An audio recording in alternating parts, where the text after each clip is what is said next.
The Unlovelies by Jay Elliot Davis. I shook and cried a pitiful cry. I was overcome by the monstrousness of what had been done. It's true that I ran away at first. I'd leapt to my feet, and I had run a quarter mile or more from the scene of the accident, but I turned back in the end. Eventually I'd stopped and I caught my breath. I'd collected my wits and had turned to that horrible place. It would be ridiculous to insist that I did not simply disappear from the area, as there are several witnesses who can attest to the state I was in and to my coordinates at the time. I only mention it now to put an end to the rumor that I walked away undaunted. I was by no means calm or in command of my senses, but running like a tortured demon, babbling and throwing out my arms in every direction, howling and cavorting like a wild beast. I'd been preoccupied with my umbrella, with a leaking cup of extraordinarily hot coffee, and with various papers, books, and sketches of mine when it happened. It was early in the morning, and I was on my way to work. Struggling to protect my head and clothing from a misty drizzle, attempting to carry too many things at once while smoking a cigarette, when I heard a loud crunch and felt the final shivering shudder of a thing on the sidewalk beneath my shoe.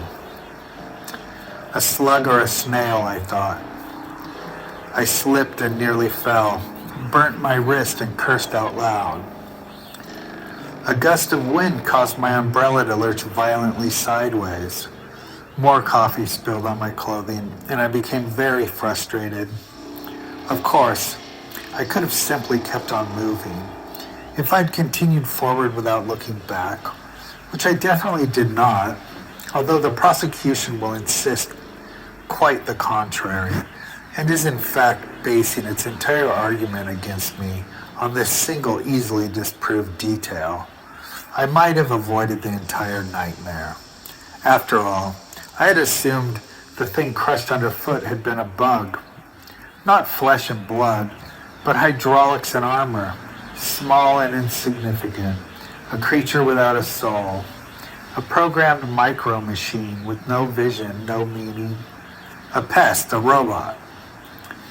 The brain of an insect is but a simple computer, not an organ capable of reason or of love, of passion or genius. It cannot register the crudest emotion, and a person more sensible than I might have been glad to have killed it. The thing, however, had produced a very unbug-like sort of squeak, you see, prompted foremost by the unusual sound. I turned back and beheld a mutilated mess on the sidewalk behind me. I thought at first what any reasonable person would think, given the appearance of red blood, the screeching shriek that it had produced, its yellow-pink flesh, and the tiny size of the thing. Of course, I assumed it was a baby bird that had been flung out of its nest. Poor bird, I said to myself, shuddering to consider the death sound, the crunching of bones, the pop, and the slippery squish I'd experienced beneath my weight. I moved in for a closer look, then viewed it, and became irrational, as I've said. I stumbled off in a stupor. My pulse was weak and rapid, my breathing shallow and strained. I picked up the pace, threw my coffee at a moving vehicle, then ran away beating things with my umbrella, ripping out the pages of my sketchbook and tossing them into the trees. Several people stopped and stared. I was carrying on and probably screaming. At length my legs began to flail and I fell face first into the city bush, and then realized the magnitude of what had occurred. I had no choice but to go back. Everything came into sharp and painful focus for me then. Umbrellas filing down the alleyway, scars on faces, muddy boots. I expected Awful creatures at every turn, suspected every crevice as I made my way back to the scene of the accident. Soaked through to the bone by rain, cold and shivering, covered with leaves and little sticks, I was an object of pity or of scorn to many commuters that morning. I do not feel obligated to provide further evidence of my intention, as it should be perfectly obvious to anyone that I turned back for no other reason than to save the life of the thing if possible. I certainly did not return to this site with any idea of covering up a crime, and I'd like to remind the ladies and gentlemen of the jury that I could have simply gone about my business as though nothing had happened at all. I specifically deny premeditation of any kind and reject the guilty verdict in advance. It is well known that I did not find a snail or a slug or some other bug or a baby bird there smashed on the asphalt. I found a man.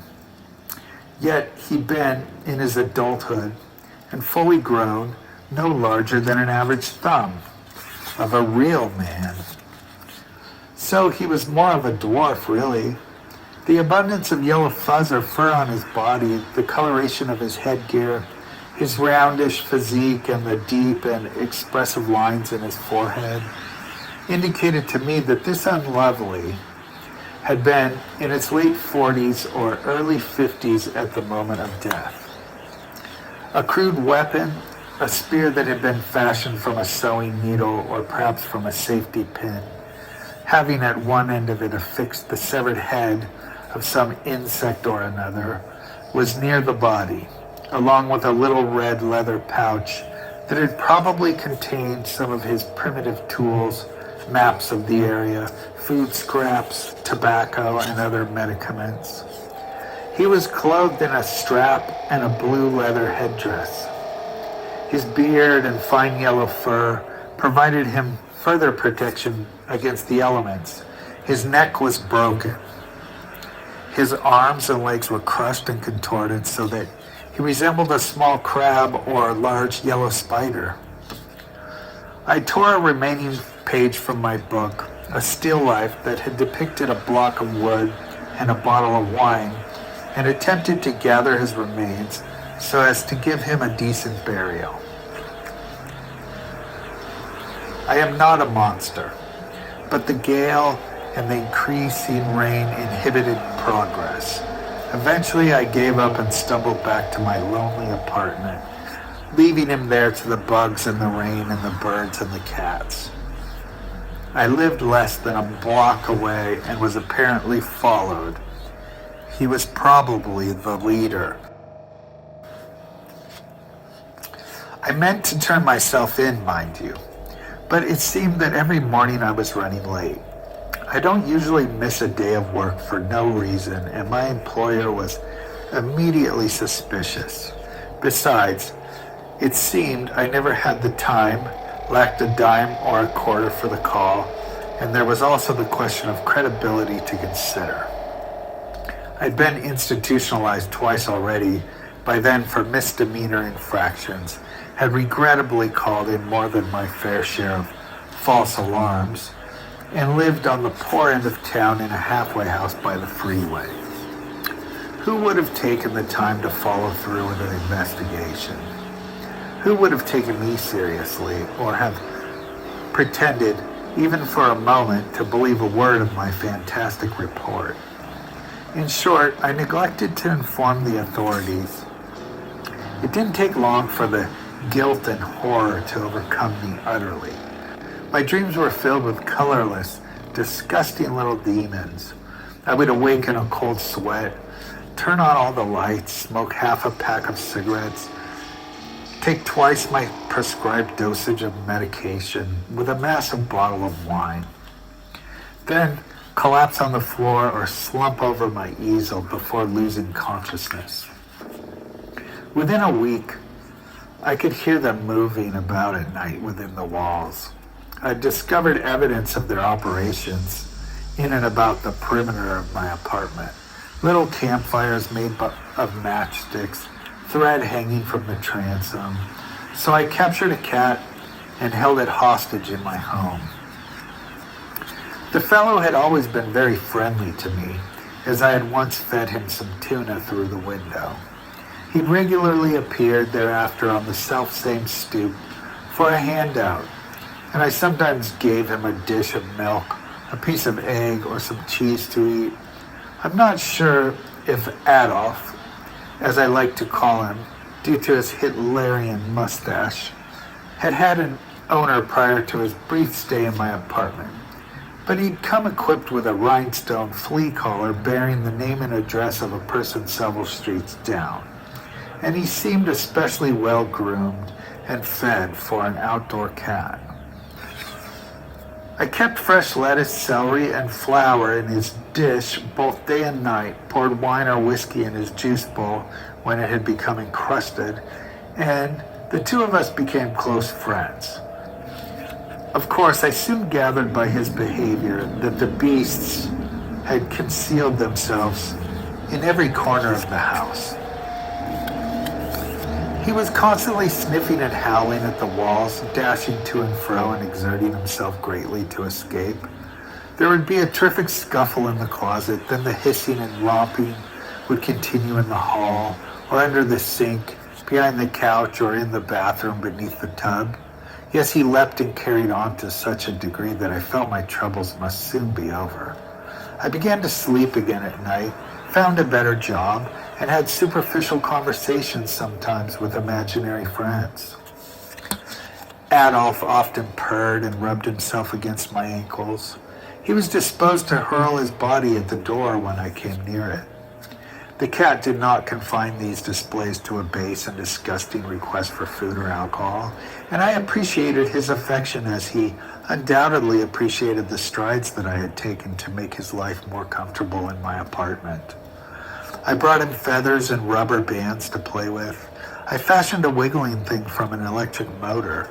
This plugged into the wall and terrified the cat. Adolf most commonly toyed with his blue plastic egg half. If I desired some time and space to myself, he seemed to know right away.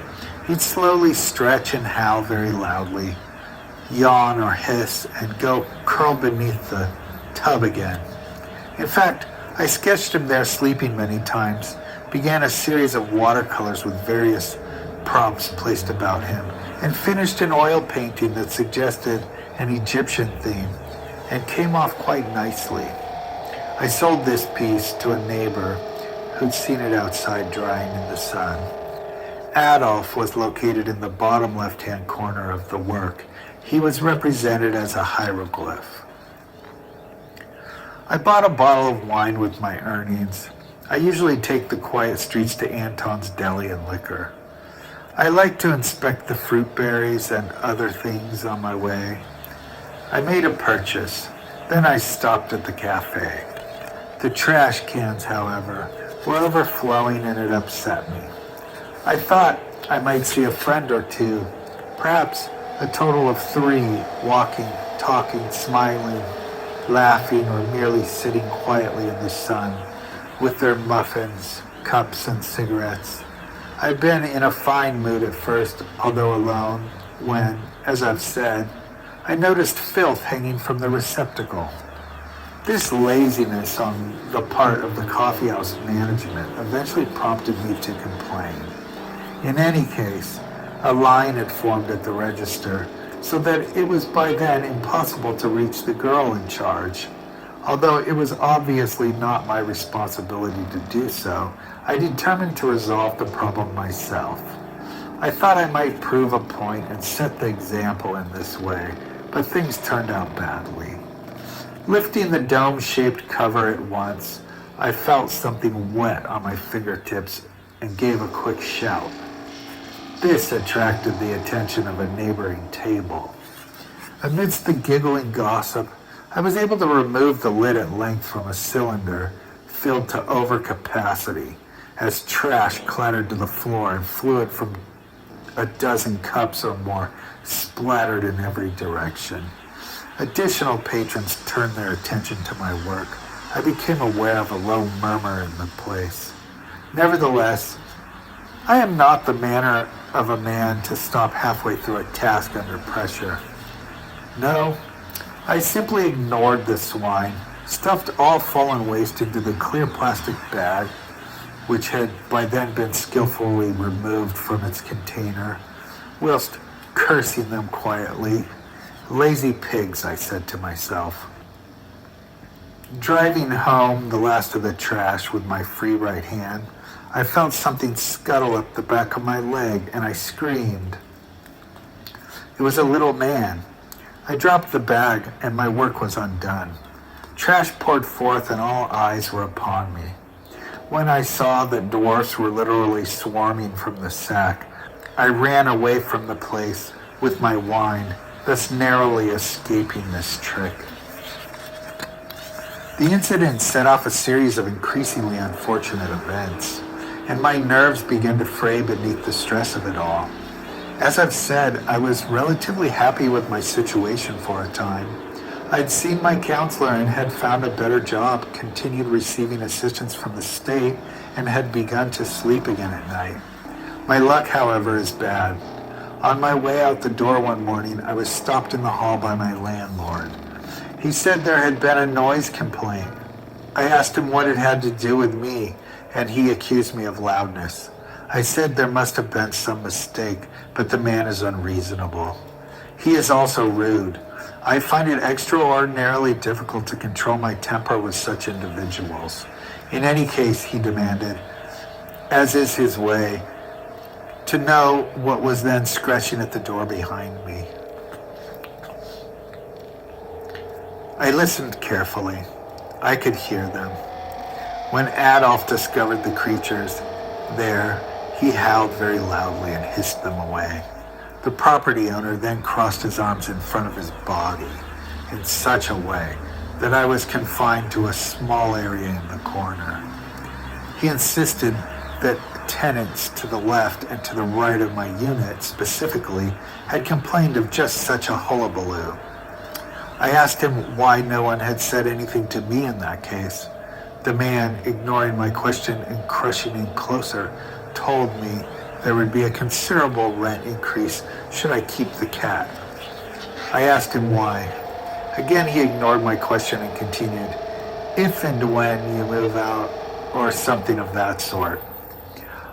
I didn't like the turn which the conversation had taken and told him so, at which point he retorted very rudely that he could evict me at any time, as I had, in his view, already broken the lease agreement by keeping an animal on the premises without first informing him of my desire to do so. I raised my voice and rebuffed his remark. He lifted a finger to my face. I screamed, said I would kill him, then dashed out the building. But then I was already quite late for work. I began drinking heavily again. I could not afford the dramatic rent increase on my entry-level wage. I had received a letter several days after the confrontation with Mr. Snively informing me that the terms had in fact doubled, and my cat had been acting foolish. The other boarders, having betrayed me to the tyrant Snively, made no effort to conceal their animosity towards me, and I considered moving away. But where to, and with what money? I found myself in an evil predicament. With 2 weeks to endure until my next check, my account had somehow come to be overdrawn. When I took this matter up with the clerk, she informed me of an outrageous overdraft fee, and I protested. She apologized, although clearly satisfied to see me suffer, and I brought my fist down heavily on the countertop. I was asked to leave, and I did so. With the last of my cash, I bought enough wine to get me through the week and went home. The walls were crawling with demons. Overwhelmed, I stayed at my easel until dawn sometimes, but Adolf could no longer serve as the subject of my studies. The cat had run completely amok, as he could not be stopped from licking his backside obsessively. An ugly bald spot had surfaced near the base of his tail. This unsightly area made a bad impression. It was no longer a pleasure to pet him. His fur was matted and greasy. He'd become sluggish and seemingly senile. He stumbled about the room as though drunk, walked into walls, swatted thin air, and frequently collapsed. I thought he was dead many times. In any event, he continued to waste away, acknowledging my presence with but a wretched low sound every now and again, when I tried to make him eat from the dish. At length he could only be removed from the litter box by force. To paint him then was impossible, so I turned again to the still life. When the alcohol ran out, as indeed I knew that it must, I was unable to sleep. I would lie on my back, although disposed to the fetal position in slumber, and this new direction caused me some anxiety at first. Nevertheless, I fear deformity in reclining thus on one side or the other, as I'd recklessly done throughout my life, and forced myself to lie, as I've said, on my back with eyes directed upward. One night I found myself paralyzed in this position. I could clearly see one corner of the room, which included a portion of the ceiling. There had been a small protrusion near the window top there that was unusual and resembled a baby's hand. Somehow my eyes had fixed on this thing, and I could not move them away from it. The thought then occurred to me that I was absolutely vulnerable. I saw something peek from behind one of the plaster deformities that I have described as finger-like. "Help, help," I said, but no sound came from my throat. It seems to me my lips had been moving, yet silence ensued where a call to nearby humans had been intended.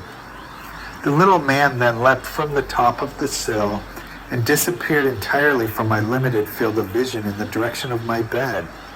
I found I could then move my eyes very slowly toward the foot of the mattress. A tiny shape appeared there. I felt a pinprick in my heel, then lost consciousness. This happened to me several times. On one occasion I beheld a sight so horrid and repulsive that I hesitate to recount it here. An elaborate hallucination, a grisly figment of my imagination brought on by stress perhaps, a dream? Yet in dreams one steps into the street and is suddenly naked. In dreams when walking, for example, one may notice the way is slightly changed. A man is having a conversation with a woman that he never met before. She is overly animated and he loses the flow of what he's been saying. Then she kisses him on the lips, or leads him by the hand, or pushes him into a car and drives too fast in heavy traffic. Turning to his companion, he finds that she is someone else. The automobile, which somehow was made of cardboard, has now fallen to pieces, and the other cars are blaring their horns in syncopation with his alarm clock. After all, he was asleep and dreaming. The situation was absurd. He wakes up, and when he does, he finds the recent incongruities slowly setting themselves in order again. His teeth have not fallen out, dogs are not barking, trees are not walking, nor are the hands of his watch spinning too rapidly, nor melting, neither are they covered with bugs when he looks at the time and finds that it is 5 to 9. There is brilliant color and a sensible sequence. I'd been motionless in bed and awake on my side, for I am absolutely uncomfortable facing upward, when again I found my limbs, my eyes, my fingers, and mouth paralyzed. Something scuttled to the center of the red woven rug and stood there staring at me with its little iridescent eyes. It made a circular motion in the air with its tiny spear, and immediately several more of them appeared in its company. Again, I attempted to call out and found my throat unwilling, or unable rather, to create the desired sound of distress. I could produce no sound at all, fixed in a position on my side, enabling me to view their ceremony in its unwholesome entirety. I have said that several of the creatures then appeared in the center of my bedroom on the filthy, tattered carpet. Here they formed a ring of 30 to 40 and began to squeal and to dance after one another. They were armed with orange embers, pins, and lengths of string. I thought of Adolf, then saw him dragged by these things to the ritual circle. They pulled him with wire and stabbed him with their spears. They grimaced and enjoyed themselves so gruesomely, danced and thrust themselves upon his wasted frame so terrifically, as the poor beast finally expired, that a fundamental shift in my way of thinking then took place. The determination to act occurred as a matter of course. The next morning, when I found him there crumpled up, fur brittle with blood, staring into the void, I felt a pressure rising in my chest. Then I held his wasted body for the last time, and of course I cried.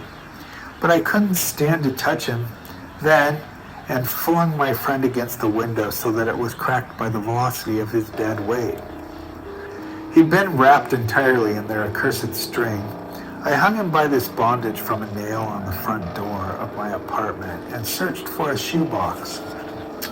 I attached his favorite feather in the blue plastic egg half that he'd loved so dearly to this very nail during the search, meaning to bury him properly in a garden of the house adjacent to my shared dwelling, when Snively happened up the stairs, burst into my private premises, and assaulted me physically. I was pulled by my hair to the floor, kicked hard in the ribs, then in the head. When I came to, I found it very difficult and painful to breathe. I later found large purple bruises over all of my body. My late friend was still there on the door with his most beloved trinkets. I continued that day with the Christian ceremony. He was buried and a prayer was prayed by me, his closest colleague, that did the kitten justice, I believe. Aided thus was he to the peaceful place that none comprehend until they have passed from this existence. Alas! Fraught full and overflowing with so many nightmares of the flesh. When I had done this, I proceeded to the hardware store with money from a new check. I bought a large can meant for the containment of gasoline. From hence to the filling station I went, and engaged in another transaction. It is true that I paid cash and headed back to my infested home.